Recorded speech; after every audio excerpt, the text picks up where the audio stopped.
Good morning, everyone, and thank you so much for being here at this early hour, and I know that it was quite a process to get in, so we're especially grateful that you made the time to be here today.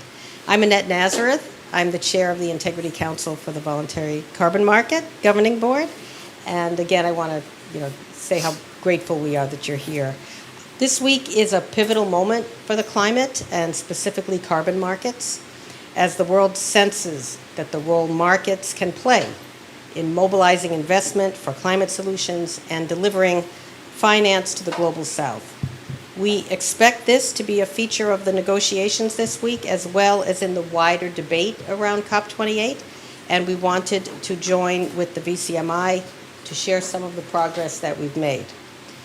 Since the release of our assessment framework and our core carbon principles, which, as you know, we call our CCP rulebook, just a few months ago, the Integrity Council has been working tirelessly on assessing crediting programs and categories of carbon credits, and we're really pleased and excited to be here today to give you an update on our work.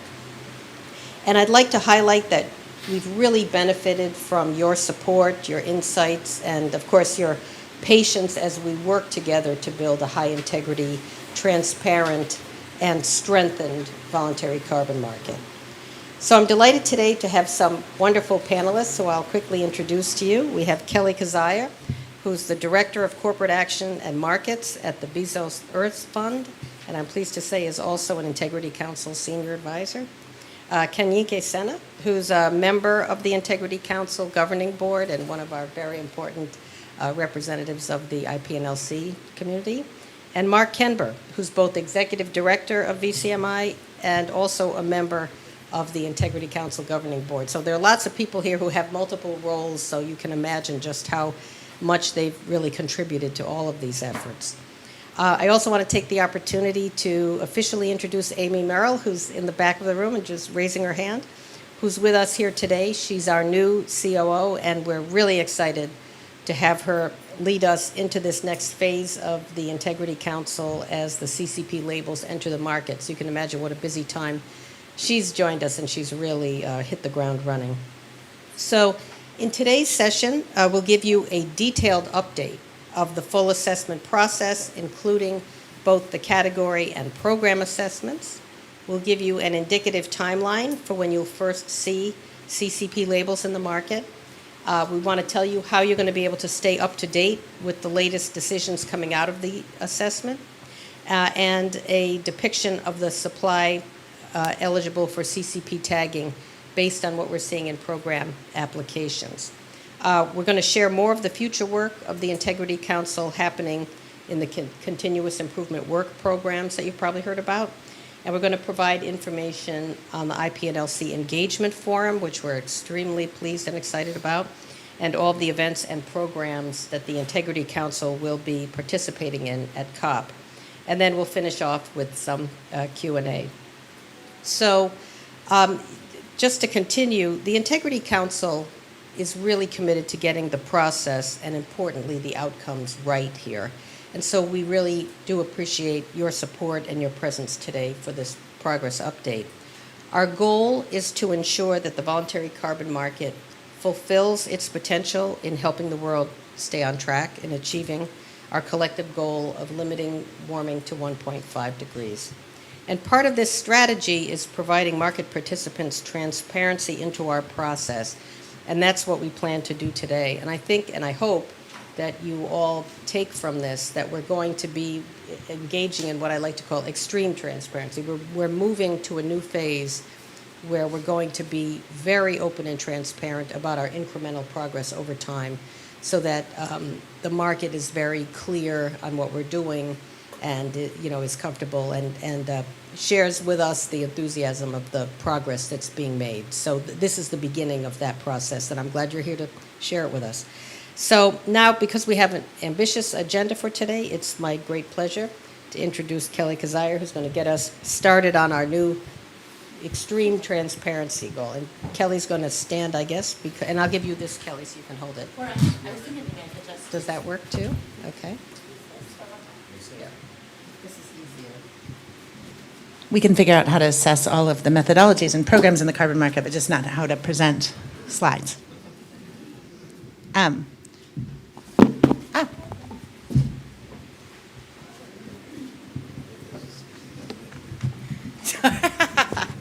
And thanks to all the hardcores here who actually made it past all the roadblocks to get here. So I see VCM in the voluntary carbon market. I think I can kind of see this. So ICVCM's purpose is, to help people understand what good looks like. So if we create the conditions that ensure high integrity in the generation and exchange of voluntary carbon credits, it's going to increase accountability and confidence in the system. I can't actually read the slides from here, but you can see. So we have this net zero ecosystem. I have to say we're, at the Bezos Earth Fund, very involved in this ecosystem. We believe in it. We believe that corporate accountability is a really important part of climate action. So we have target setting from the Science Based Target Initiative, who validate ambitious targets for companies. The Greenhouse Gas Protocol is really the industry-wide standard for GHG emissions accounting, and many other things actually, but at its core for the emissions accounting. The Integrity Council for Voluntary Carbon Market, we are looking at the supply side integrity, really the sort of integrity of the carbon credits, the programs and the methodologies themselves. I think there is a deeper supply side integrity that is really about what's happening in the host countries. And then, of course, we have VCMI, and we have Mark Kember here, the managing director of VCMI, that's looking at the demand side integrity, sort of the claims that companies make on the back of using carbon credits. So I'm going to lean in not on SBTI, GHGP, or VCMI right now, but on the ICVCM assessment process. So from October 2023 onwards, we had the application open for carbon crediting programs. So we do assessment at two levels. We assess the carbon crediting program, and then we assess the credit categories, which is sort of credit types and sometimes even down to the methodology level. So it's a lot of different assessment, and we have different multi-stakeholder processes to make sure that we're really getting the deep assessment of both of those aspects and getting a balanced perspective across experts. So we got the first applications for the carbon crediting programs. I think we're at something like 92%, and we're expecting announcements in the coming days to make that number even higher. So just to say, like, the major carbon crediting programs are applying to be assessed. They are cooperating with the process, and they are wanting to be involved in this ICVCM process. Oh, maybe, yep. So we're starting with the program assessment. Then we are also looking at the carbon credit categories. We have a multi-stakeholder working group, a category working group, where we are sort of, the first step is to put those into the sort of methodologies that would be fast-tracked for CCP approval, the categories that would need a deeper assessment, and I have to say that is the vast majority, because deeper assessment is required to really understand what's high quality, and then those that would get a lower priority in terms of assessment, so they will be on a slower track. And then we're going to make those announcements. Ongoing compliance and oversight per these applications will be ongoing. And we have a continuous improvement work program where we'll keep improving our own standards. Next. So the program applies.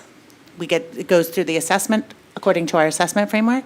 We have, I don't know how many criteria, hundreds of criteria that we're putting both the programs and the categories through to make sure that what we give the CCP label to really does represent highest quality.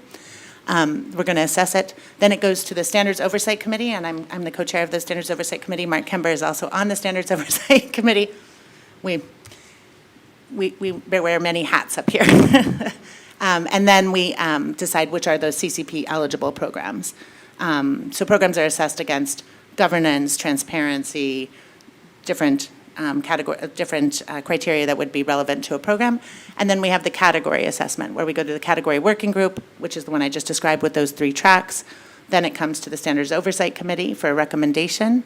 For those that have a deeper assessment, we've set up category-specific multi-stakeholder working groups. So for instance, we would have a multi-stakeholder working group dedicated to jurisdictional red, or a multi-stakeholder working group dedicated to, what's another example? Energy. So that we can have the right experts on these multi-stakeholder working groups so they can really do a deep assessment of these categories and methodologies to make sure that we are giving the labels to those credits, methodologies, and programs that really, truly represent high integrity. The multi-stakeholder working group recommendations come. Yes, please. Could you give example of categories just to make things clear? Red Plus, project-based red is a category.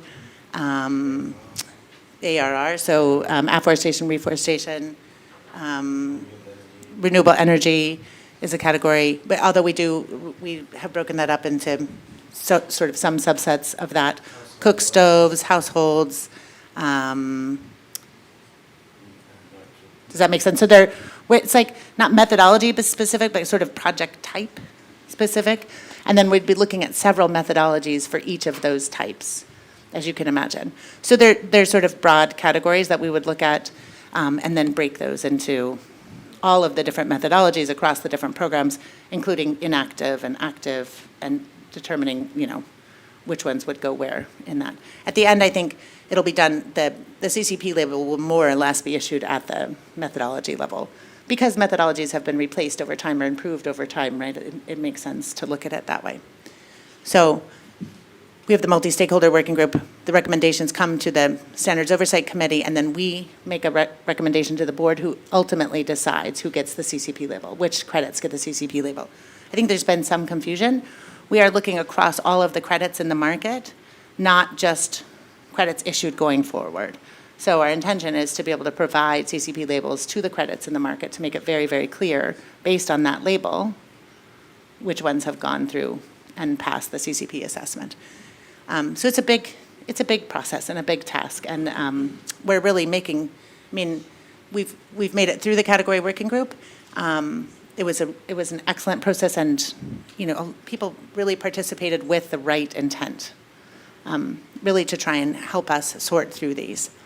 And so then we get our CCP approved categories, and we expect to have CCP labels in the market in the new year, in the first quarter.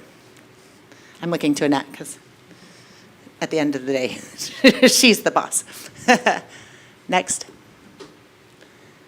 The ICVCM will publish the assessment updates to our website, icvcm.org, including the applications from the carbon crediting programs, the decisions of the governing board related to programs and categories, and the process updates on the category assessment. So all of this will be available on our website, as is the membership of the governing board of the Standards Oversight Committee.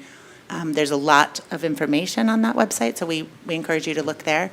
The ICVCM governing board is expected, as we said, to make its first program and category-related decisions in Q1 2024, and CCP eligible programs and CCP approved categories will get this CCP label. The label itself will be created by the programs and, associated with the credit on the program's websites, on the program's registries, but based on the approvals that we give.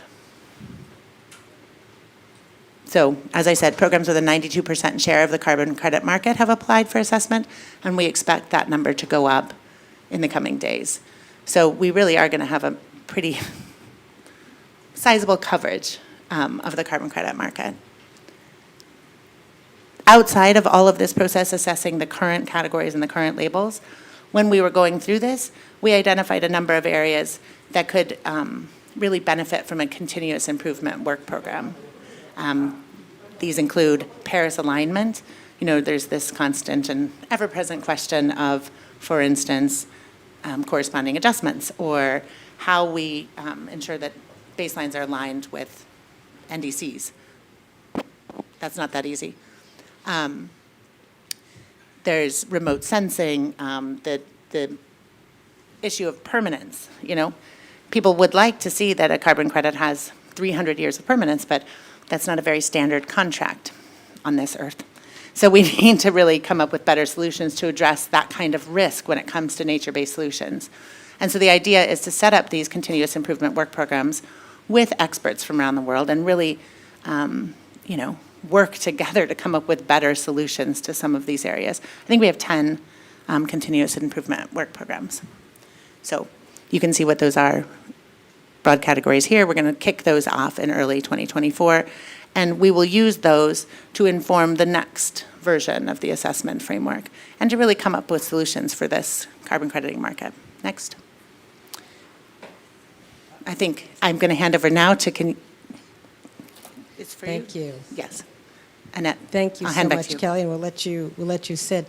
So that was a tremendous tour of our work streams, and I mean, just to be clear, a lot of these are going on sort of simultaneously. They're not sort of seriatim. So all of this is being done at the same time. I think, as Kelly said, we first had a process where we divided the categories into those that we thought could actually, we call them fast track, but they're very deep. All of the assessments are very deep dive, but we call it fast track because it's being done, that assessment's being done internally by the staff of the Integrity Council, whereas the others really require enough outside involvement that they're involved in multi-stakeholder working groups, and each of those is being set up or has been set up simultaneously. So that's why there's all of this work being done at the same time. Likewise, these continuous improvement work programs,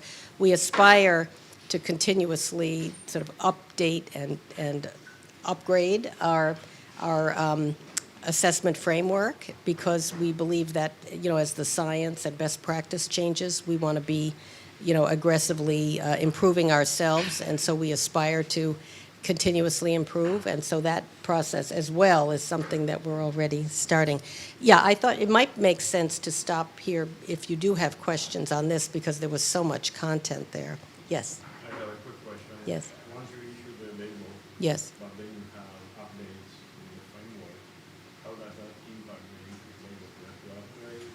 How do you go through it? Yeah, that's a good question. The question was, what happens when we do change our assessment framework? What happens to the labels that were already issued? So I think it'll work just like any standard, right? We're not going to retroactively take labels away from credits, Right. because the idea is, as with any standard, when you update the standard, new issuance would have to meet that standard. But we're not going to try to apply a new assessment framework backward looking. Right. I don't know if it was on, but the answer is that those approvals will stay in place. We don't retroactively go back and reassess what was acceptable practice at the time. But yes, another question. Yeah, this notion that you said, Kelly, about in effect the CCP will more or less be delivered at the methodology level. But then there's this idea of some categories maybe you don't need to go down the middle. Could you just say a little bit more about how you all think about when a category requires a methodology by methodology investigation and when maybe it doesn't? I think it's a lot down to it is down to the breadth of the category, right? And also the number of methodologies associated with it and the similarity of those with each other, right? So for some categories, you're still maybe using, what you have is really an update of the old CDM methodologies, right? So there's maybe 3 methodologies associated with it. But if the old CDM methodology has been updated, in order to improve its quality, I think the answer becomes very clear what happens at that methodology level. And like I said, some of the categories are quite broad. Renewable energy is quite broad. There's a lot of methodologies associated with it, but for project-based RED, not as broad. Thank you. Does anyone else have any other questions? Yes, please. In terms of the Paris alignment considerations as part of the multi-stakeholder consultations for the new assessment framework, you mentioned corresponding adjustments and you mentioned share of proceeds. Is overall mitigation of global emissions included in that? And if so, how does that relate to this, to IE's stances on avoiding deforestation? Do you want to repeat the question? So is OMGE included in the Paris alignment? Yes, it is. No, it's not. I'm looking at Amy. I think It may be included later, but the initial focus is definitely corresponding adjustment and share of proceeds, and also the Paris alignment, or the NDC alignment of baselines. What was your second question? How does that relate to? Oh, yes, I was just reading the idea booklet that's outside, and it mentions that ideally avoided deforestation would be considered reduction and not avoidance. I'm just wondering if like how that relates to the consideration of OMG in terms of these new assessment framework. Yeah, I think most people consider project-based RED Plus to be reduced emissions from deforestation and degradation, so it is an emission reduction rather than an avoided emission. I mean, I think this language is all a little bit strange. For those of us that have been in the negotiations for years, avoided emissions are sort of keeping fossil fuels in the ground. But there is language in the broader accountability ecosystem that would say avoided emissions are what I would call an emission reduction. So I think this is all, the terminology gets quite intricate, but I think that most would consider project-based RED Plus to be an emission reduction activity. And then, of course, in the corporate accounting landscape, some companies think about avoided emissions as what they would have emitted had they not changed their products, and so that's not a reduction from an existing line. It's something that, yeah, and I'm not sure how helpful it is, except to provide people with opportunities to write long articles that no one understands. But apart from that, I mean, I think we have a tendency in this space to overcomplicate things, and actually quite a lot of the work of the ICVCM and VCMI is to simplify by creating integrity and clarity. That's right. I mean, when you're crediting against a projected baseline or against a performance standard, avoided emissions, emission reduction, that distinction can be, I mean, and also intensity. All energy projects are against a great emissions factor, basically. They're all intensity based, as are the benchmarks in the EU emissions trading system. It all gets a bit complicated, and like Mark said, we could write thesis on it, but I think at the end of the day, it's much of a muchness. Does anyone else have a question? Great. Well, let's move on to another very important topic that we're excited about, which is the progress we're making on our IPNLC engagement forum, and we're really fortunate to have Kenyeke Sena here today, who's going to tell you specifically about what we're doing and what we have planned. Thank you. Good morning to all of you. As I've been introduced, my name is Kenyeke Sena, and I'm from Kenya, and I'm part of the board of the ICVCM. So we all know that the whole idea of carbon markets, voluntary carbon markets, etc., there has been accusations that this is a global north solution that is being tried to be imposed on the global south. So it's quite important that the global south is fully engaged in this process, especially the indigenous peoples and local communities who have been very strong on this agenda. So at the at the Integrity Council, what we have been doing is that besides myself, we have the two other board members, and we have what we call a task force, an indigenous peoples task force, whose engine actually is Lydia, who's sitting. Yeah, she's sitting at the back. She's been doing a lot of good work to put together the whole engagement with indigenous peoples, of course, with our support as part of the board.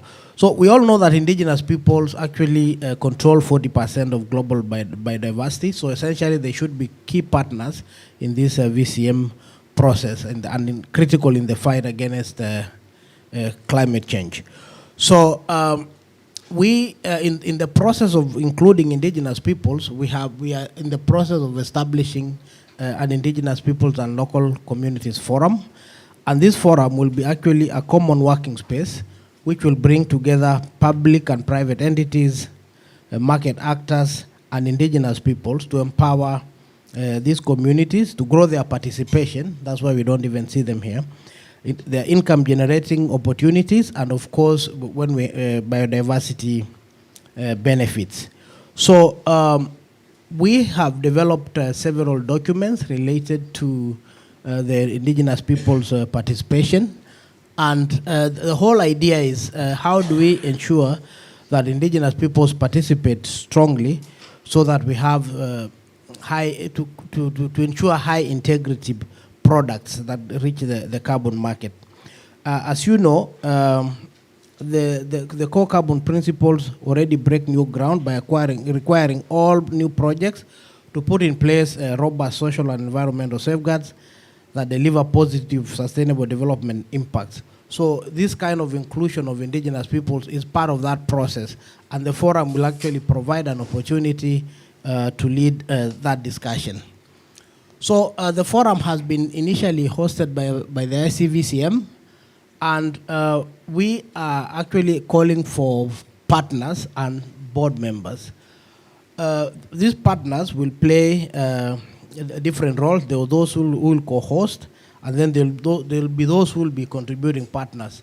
There's a model that has been developed, and I think, Lydia, we will be able to share that model with the rest of the people so that they know exactly what we are saying. But essentially, we invite partnerships, and of course, we have also developed a criteria of who will be part of that Indigenous and Local Communities Forum. It will have representations from across the globe. We are thinking of about 12 to 15 people, depending on the dynamics, from Latin America, Asia, and Africa, of course, where I come from. And they'll serve in a 2-year rotational period, and they will engage with different market actors, and of course, they will be part of the next assessment framework to strengthen criteria on sustainable development and environment and social safeguards. So that would be very, very critical to have people who have the competence and the ability actually to understand not only rights, but also market dynamics, the carbon market generally, because there's currently a huge gap between that two processes. So the thing that we are thinking of is how do we get this forum, and of course us here sitting here, to start driving more positive messages about voluntary carbon markets instead of to counter the various negative accusations that we hear every day, that these are land grabs, these do not benefit indigenous peoples, among others. So with that kind of forum, we will be able to start sending those strong messages up across. And we invite you all to be partners with us as we move this forward. Thank you. I know there'll be many questions, so Lydia, I'll also ask you to be part of this discussion. Besides Annette, thank you. Thank you so much for that overview. And I really would like to emphasize, I think this is an incredibly important initiative. I really thank Kanike and Lydia and the other members of the group that have really pushed this forward. But I want to emphasize that this isn't an internally focused Integrity Council effort. We're hosting, we're curating, we're supporting this, but we believe that we're going to be putting together a group that can have a meaningful impact on the work of a lot of organizations that are looking for the perspectives of the IPs and LCs. And so just, again, just so that you know, this is going to be a shared resource, and we very much want it to be viewed that way. And I think that will be its greatest impact, is not just for our work, which I think it's already had a tremendous impact, but for the work of others as well, because these perspectives are so critical. Do you have a question? Yes. Is there a way to recommend someone? Do you have like a forum? Yes, and I guess you would recommend to Lydia, but afterwards we'd be happy to give you or it could even be info@icbcm.org. But absolutely, we would love to have recommendations and yes. On the website, you'll find us CCP landing page, and there we have designed a form for anyone to nominate. We do recommend that even though you might recommend someone, that person does a self-nomination form for GDPR and data reasons, but anyone can nominate. Okay, so you can go to our landing, just to be clear, you can go to our landing page. There's information there. You can recommend, and then obviously the person will have to, complete applications and things like that. But all the information is on our website, because obviously this is something that we're highlighting very much at this point. Anyone else?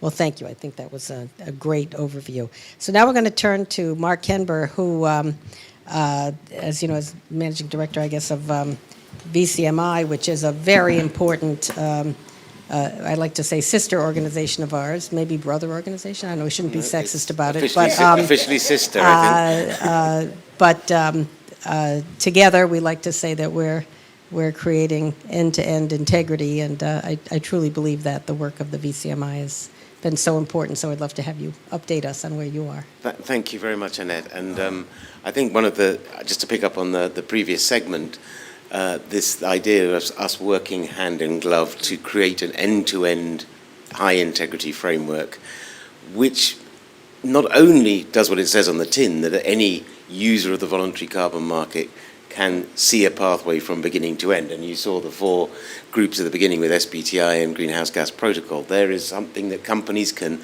say, okay, what do I do? How do I measure my emissions? How do I set a target? What's the role of carbon markets? And what are the high-quality carbon credits that I need? And that's all represented here. I think the other important point about us working together, and this goes to what Kanyinke was saying, was that I haven't heard this from Kanyinke himself, but from other members of both indigenous peoples and local communities saying, there are so many organizations, which one should I be part of? And one person saying one thing and another person saying another thing. And so a lot of the work we've been doing, beyond the technical piece that Kelly talked about in the context of ICVCM, and I'm not going to go into deep detail of, but I will refer to in the case of VCMI, is that we have one space and people are heard in one place, and it's consistent, engagement is consistent, and as Annette mentioned at the beginning, and this is essential for VCMI as well, that we're transparent about what we're doing. All of you will have seen the criticisms, the concerns about carbon markets, voluntary and otherwise, over the last year and more. And in part, that's not because anyone's been deliberately anti-transparent, but a lot of the detail we felt has been very technical, it's very detailed, maybe not that interesting for a lot of people, but that's not an excuse not to have everything in the public domain. And so something that underpins the whole of that end-to-end integrity framework is transparency, almost radical transparency, oversharing, my daughter might say. So the VCMI is the demand part of this end-to-end integrity framework. And VCMI looks to answer 2 specific questions. When and under what circumstances can companies credibly make voluntary use of carbon credits as part of their broader net zero transition? And second, what can they say about it? And that saying about it is, I think all of you will have come across over the years, somebody trying to sell you something that is climate leader, carbon neutral, you name it, and you've looked at it and you thought, well, I wonder what this means. And it could be anything from, and this is a story I often tell, the guy who helped me move house 2 years ago, who said he was carbon neutral because he bought some carbon credits from a friend he met down the pub, who happened to be in the carbon business, to somebody who's really done the whole beginning to end assessment of what their company's footprint is, how they should be taking action, and then using carbon credits as part of it. And obviously, I lean towards the latter, despite having paid the guy with the carbon neutral van to do my house move for me. So we published in June our claims code, which I won't go into huge detail of, because I think many of you know about this, but has 4 steps that companies must follow if they want to use carbon credits voluntarily with high integrity. First is a set of what we call foundational criteria, which represent good or corporate best practice on climate change. So pretty obvious things for anybody who's here at a COP. You've got to have a public and independently verified inventory of all your emissions every year. You have to have a commitment to net zero. You have to have a series of science-aligned targets in the near term, so SBTI being the main way to do that, but it's possible that there may be others that emerge, so science-aligned. But the important thing is that a company is saying, what do I need? What's my contribution to getting to net zero by mid-century? That net zero commitment, that you are demonstrating progress, and I'll come back to this in a moment, towards those targets. And there are a number of metrics that you can show that you're taking your targets seriously. You've got a transition plan. Your executive pay is linked to climate targets, not just profitability.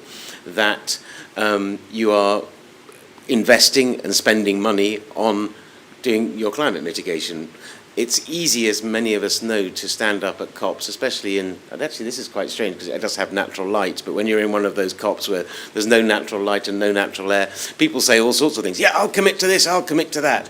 That's not good enough. We need to show that companies really are doing what they say they're doing. Second step is to decide what kind of claim you want to make, and we've jumped on one, but the previous slide had what we published it was just 4 days ago. Feels like a lifetime.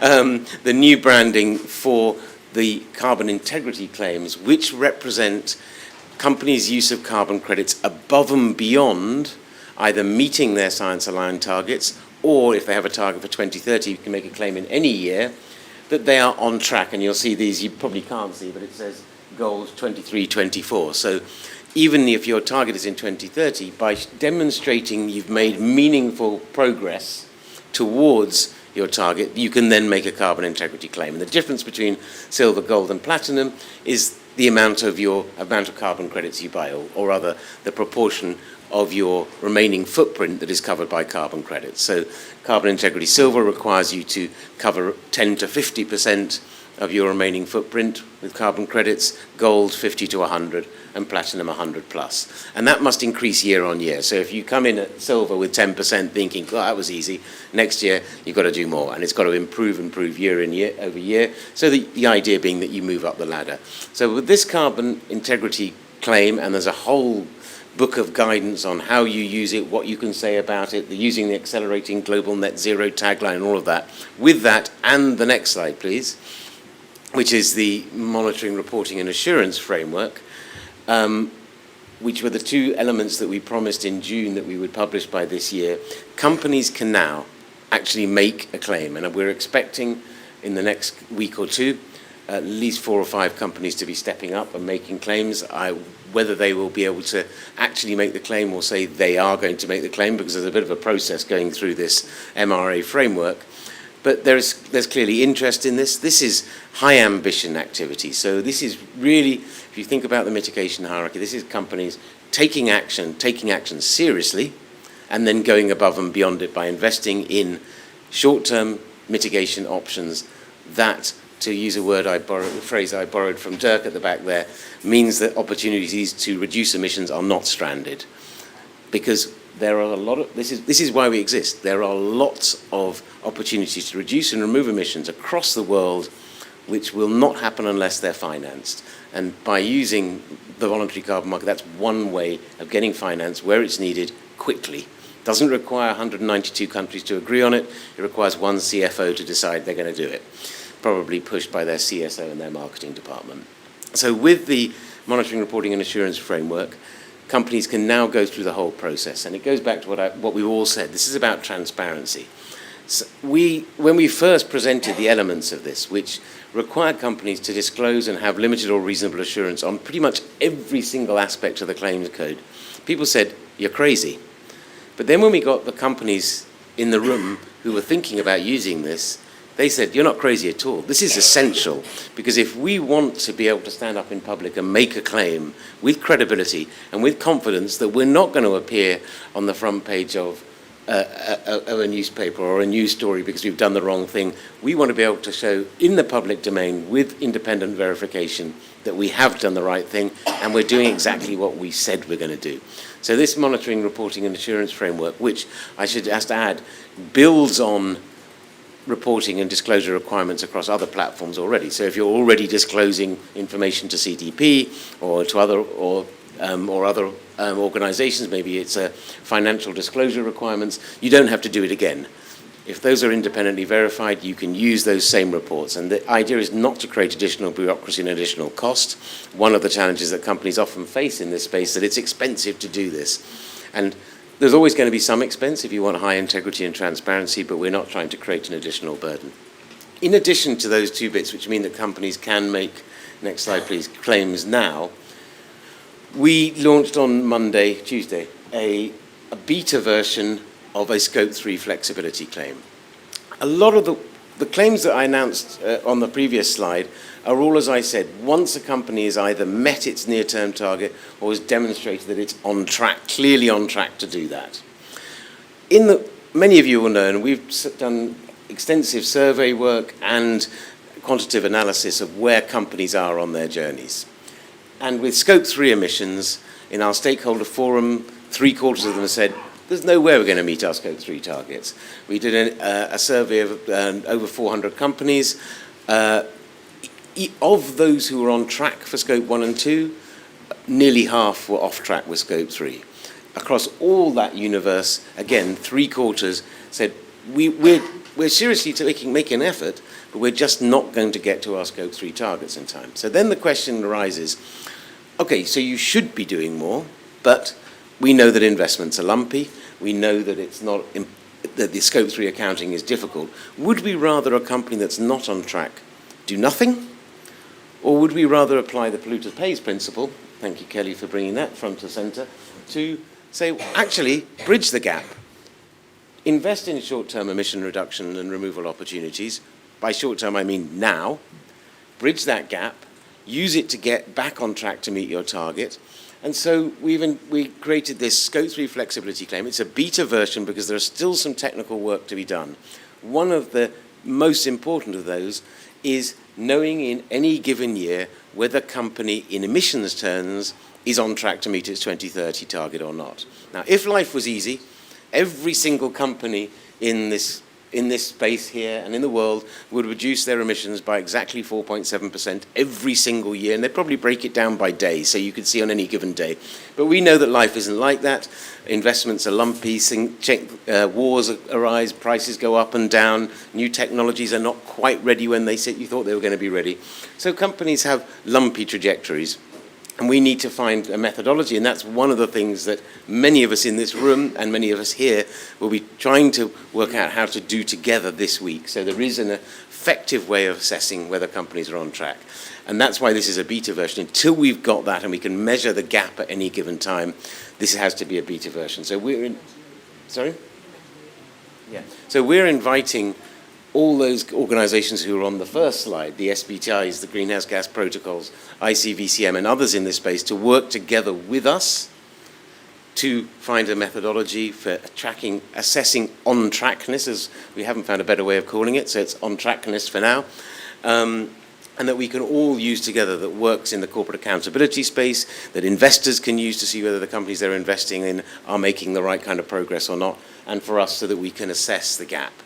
So we're also inviting companies to work with us to work through different ways of doing that. We've always been clear that as well as transparent, this has to be practical. Any of us can sit on Mount Moral high ground and create a framework that no one can use. There's no point doing that. It may make me feel good, but it's not much use if nobody can actually use it. So we're inviting companies to work with us without necessarily a long-term commitment to making a claim, but help us get this right. We already have built in some guardrails that this claim will only exist for 10 years, for use for 10 years by a company, or 2035, whichever the earlier, and that volume of credits must decline over time. So this is a clear pathway to companies, A, getting back on track to where they should be with their internal decarbonisation, and to the carbon integrity silver, gold and platinum claims. So if any of you are interested in talking more about that, thinking about the methodological piece, are a company that would like to participate, as we did with our early adopters program for the carbon integrity claims, you can do that anonymously, or you can shout it from the rooftops. We don't mind. We want people to help work with us, and they can do it on the terms that they want to. I think that's the end of me, isn't it? Oh, and this is what I've just said already. So that's the roadmap. Okay, so there's Q&A. It's not the end of me, that's the end of my presentation. Thank you so much, Mark. Does anyone have any questions on that? Please. Yes. Curious what guidance are you giving to making claims on investments of pre-issuance credits, or like projects that will issue credits in the future? There are many companies. We need companies to invest, especially, for example, ARR projects. We need an upfront investment, many years. Sorry, yeah, my question is if there is any guidance on how to make a claim for companies that are investing in projects pre-issuance, and they would have to wait a couple of years until they get actual credits that they can use. Yeah, it's a very good question, because several companies have asked us that, some of whom are investing in projects that may not even start for 5 years because the technologies aren't ready yet. Of course, in the technological removal space, that's the case, but it's also AR and it's other project types as well. I don't have an answer for that yet, but it's something that is on our work plan for next year, because the reason we haven't included that so far is because one of our guiding principles from our steering committee and our advisory group early on was we need to recognize achievements, not commitments, because it's easy to stand up and say something, it's much harder to do it. However, if you have already put a down payment and you've invested in something that's going to bear fruit in 5 or 6 or 7 years, whenever it may be, that clearly is not just a wordy commitment, that's real action. So happy to work with you and others on how to do that, but I don't have the answer, but we've definitely been told we need to do it, so we will. And I think it's a relevant question in the context of the ICVCM as well, because we've heard, companies have invested already, and now they're taking a risk with us in terms of that CCP label. But I think the carbon crediting programs are also finding pathways to make the improvements that the ICVCM would demand in order to resolve that. So we're working together really as an ecosystem to resolve that really important question, because we know you don't just go out and buy a couple carbon credits that are existing. You're investing, or at least a lot of the bigger companies that have departments that really do a lot of due diligence are investing in exactly the way you're talking about. Yes? Two short questions. First, I really love the ecosystem slide. I don't think that's talked about enough, how all these things have to work together. And I would just be curious, do you feel that currently all parts of that ecosystem are aligned? And then second question, Mark, would just love to know your thoughts. Why are companies willing to do all of this? Like, what is their return on investment for making these kind of claims? So on the ecosystem question, it's something we think about a lot, because we fund and believe a lot in that ecosystem. No, it's not aligned right now, and there are gaps, and I think Mark has discussed some of the gaps. It was funny because when I'm on the expert advisory group for VCMI, and when we were working through this, this question of on track, like, who is assessing that? Who knows if you've met your target? Who knows if you're on track to meet your target in interim years? A lot of these are outstanding questions that need to be resolved. And I think, as a former negotiator for the Paris Agreement, these are issues that we had to resolve at the country level, and that we worked through entirely when we were coming up with the Paris Agreement. Like, how was this going to work if NDCs weren't binding, if they didn't tell us which target to take? How are we going to track progress? Like, as you know, Article 13 is this aggressive, or what do you call it, transparency? Radical transparency is at the heart of the Paris Agreement. So I feel like we're going through a very similar and parallel process right now in the company space, but we got a lot of answers when we went through it in the country space, and those we can draw from and we can learn from. And Annette, Mark, myself, Amy, the people in this room are really dedicated to bringing that ecosystem together, as are the leads of SBTI and Greenhouse Gas Protocol and CDP. So we are talking, and we are really trying to bring it together to fill those gaps and to resolve any of the misalignment in the system. I think it's going to be incredibly important that we do so. So on the second part, so why companies would make the carbon integrity claims, the above and beyond claims, at the moment, to be honest, it's a dwindling pool, not because they don't see the potential benefit of it. I mean, we've seen over the last 20 years companies who've wanted to make claims. I mean, even this year, Apple announced its carbon neutral watches and so on and so forth. So there's clearly appetite. Companies see that there is a marketing benefit, see that a lot of people want to be working with companies, or even for companies that are doing the right thing, and this is a way of outcompeting your peers. It's, you could ask the question, why does any company take any kind of voluntary action at all? Partly because they understand the science, partly because they know their stakeholders demand it. It's good marketing, and actually it brings, for companies that are using carbon credits, creates an internal price of carbon that they can use to judge investments.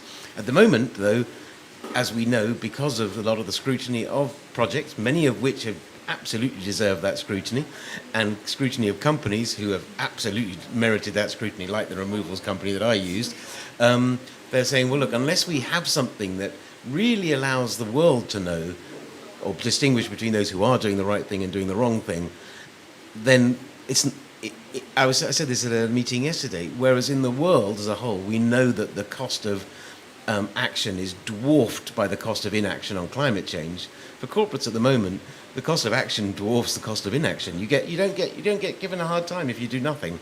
Whereas if you try and do the right thing and you get it maybe a little bit wrong or somebody doesn't agree with it, then you get trashed. So that's part of our work, is to demonstrate that there is real value. On the scope 3, it's because companies commit to targets and they want to be able to meet them. And on current accounting mechanisms and current rules, they cannot use those carbon credits. We believe that with the right guardrails in place, including the use of only high integrity carbon credits, that's why VCMI says you have to use CCP label credits, then on a temporary basis, as part of smoothing that journey, that is legitimate because it is considerably better than doing nothing. And why wouldn't we want it? Thank you. Any other questions? Yes. Yes, do you hear me? Yep. Is it better? Yeah. Okay. In the last slide was mentioning the phase out of credits by 2035, and I wonder why are we talking of phasing out the credits by 2035? The reason I ask is, of course, it's good to phase out, but there are industries where it doesn't seem to be possible to reduce to zero. So what do you do if you don't use credits? So it's 2035, not 2025. So 12 years, not 2 years. And we put in that phase out because I think one of the concerns that many constituencies have, which may be right, is that if companies almost become dependent only on using carbon credits, especially when carbon credits are low price at the moment, that takes the pressure off decarbonisation.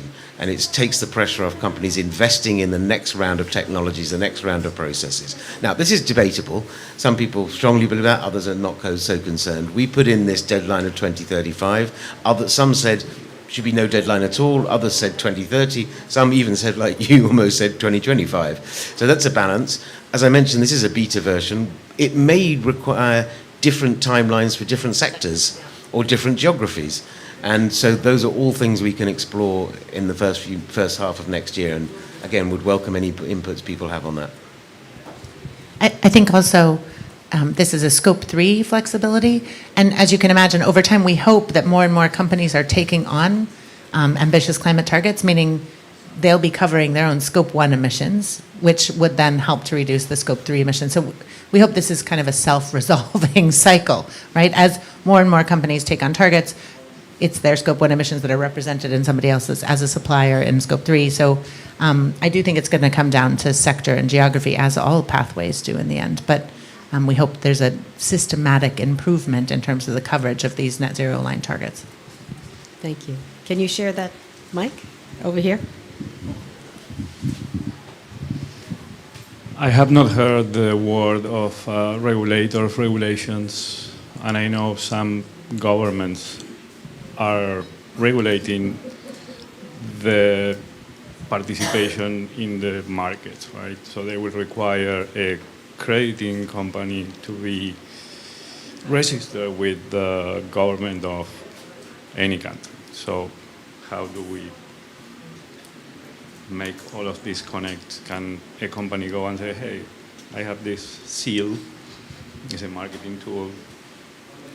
So in VCMI's sort of mission and our sort of theory of change, for want of a better phrase, we're clear that we believe that we need to have a pathway to regulation. But I think it's important to break down different elements of that regulation. So, for example, all the disclosures and the assurances that we require, those should be regulated. So, we're seeing increasing regulation of financial disclosures, and Annette can certainly speak to that better than I can. But that's one piece. We believe that there should be advertising standards regulations and consumer protection regulations. That's the only way you can really enforce. And we work with a group of nearly 50 countries to advise us on the claims code, but also to be able to take what works back to their own regulations so that we get something that's harmonized and consistent globally. Those things, there are voluntary schemes for consumer protection advertising, but we know that they don't have teeth. And then there will be a process, I'm sure, of convergence between compliance and voluntary markets, either because countries start using voluntary carbon markets as part of their domestic policy regimes, as we're seeing already, because Article 6 will suddenly start blooming after this. With a bit of luck, it will take on board all the work that has been done in the voluntary carbon market over the last decade or so, many of the aspects that have been talked about today, engagement with IPs and LCs, the new digital tools for MRV, the hundreds of methodologies that have been developed by really smart people. So that will be convergence through methodology. We already see that with Corsair, the convergence between a compliance system and a voluntary system because of the use of methodologies. So I don't think there's no enmity between the two. I think that convergence will continue and is necessary. I think Mark put it very well. I mean, we are taking exactly the same position with the Integrity Council. Our work has been, I like to say, almost like a quasi-regulatory process. We've assumed that at any point in time, governments could decide to take a greater role in what we're doing, and so we want to have our whole work stream and our whole framework consistent with what regulators, governments would expect. And even the process by which our framework was created was done in a way that was consistent with regulatory processes. Notice and comment, the time period to comment that was consistent with international standards. The comments were made public. And we have consistently interacted with regulators to ensure that we're not going to get approval from the regulators, because obviously they're not in a position to do that, but I think that they're relatively satisfied that what we're doing is consistent with what they'll do. In our case also, for instance, in the U.S., the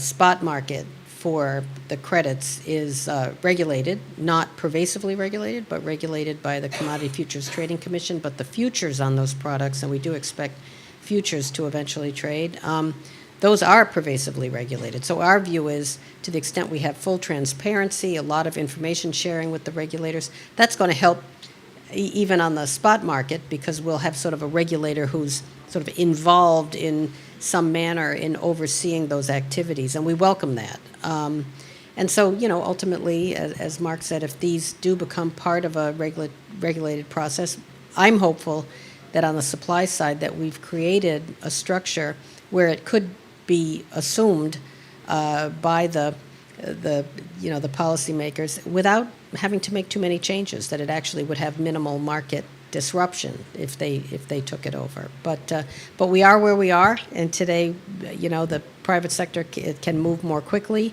and I hope we've done a good job at that, and we'll wait and see what happens over time. But thanks for the question. Yeah, and I think one last thing I would lean, and Annette and Mark have both mentioned this, but I think this balance that both have insisted on in the process, where you're consulting with, environmental NGOs and companies and countries, it makes the process longer, it makes it slower, but it also makes it more stable, the result. So these multi-stakeholder working groups that are being set up by ICVCM and the consultative process and the incredible, you're exhausted, consultation that's happening, I think that tees this up to be a more stable result that can be looked to by regulators when they go to regulate their own processes, because it's not imbalanced.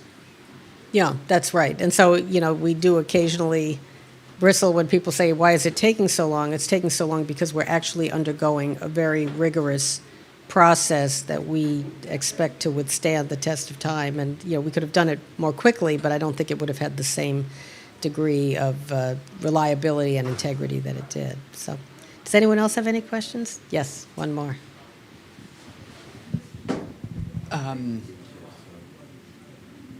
There was a lot of mentions of the criticisms of the market, and I was curious if you guys are engaging with the journalists that are consistently skeptical of the space, how can we help to make sure that they actually pay attention to all this great work that you guys are doing? I think many of the journalists are aware, but I think the scrutiny of projects and the scrutiny of claims is absolutely legitimate. And I think, but what's worth doing is distinguishing between, throwing everything on the floor, between where there's been for want of a better word, fraud. So where people have been cheating the system, whether it's claiming things they shouldn't be claiming, not providing the information to substantiate a claim, have tried to cut corners with a project, all those things. And those should undoubtedly be called out. But other things which are to do with continuous improvement. You know, we have technologies now for creating baselines, for monitoring projects, for monitoring the impacts, both social, environmental, and greenhouse gas, that we didn't have 10 years ago.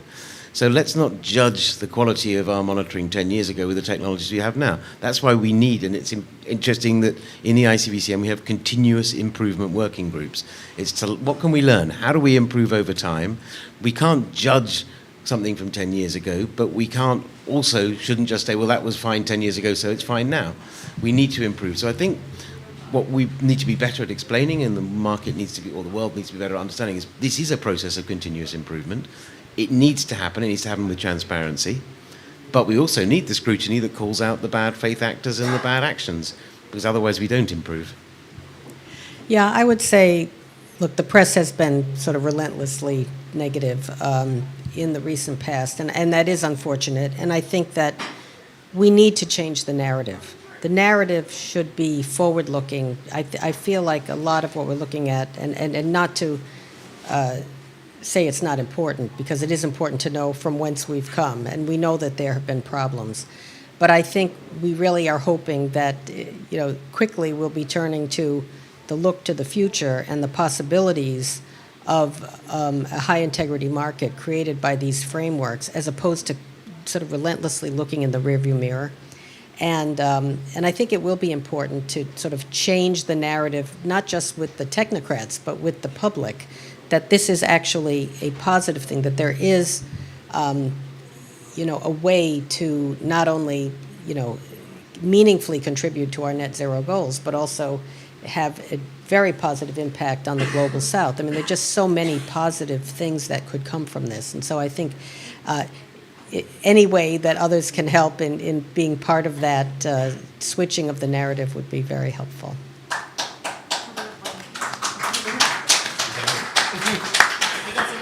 I think you had a question, didn't you? No, lady there.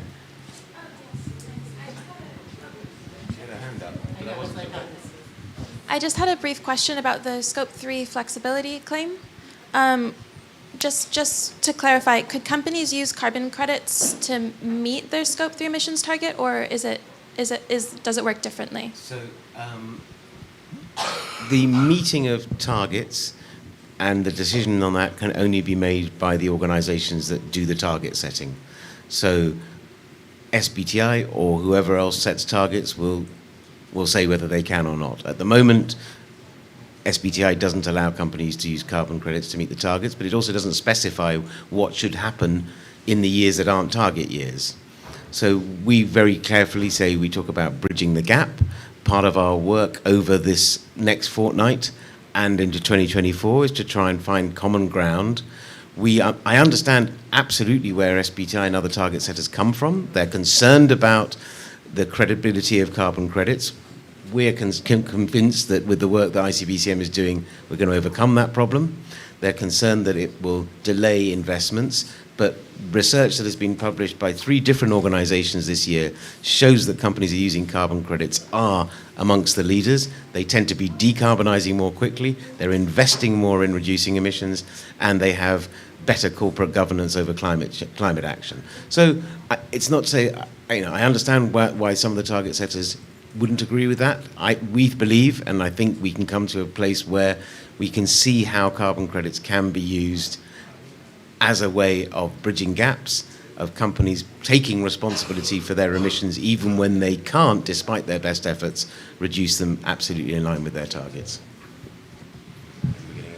Thank you. Well, I think our time is up. I cannot thank you enough for your participation. It's been a really wonderful dialogue, and I hope you continue to, stay apprised of the work of the Integrity Council and the VCMI, and we look forward to continued collaboration with all of you as we move forward. So thanks so much.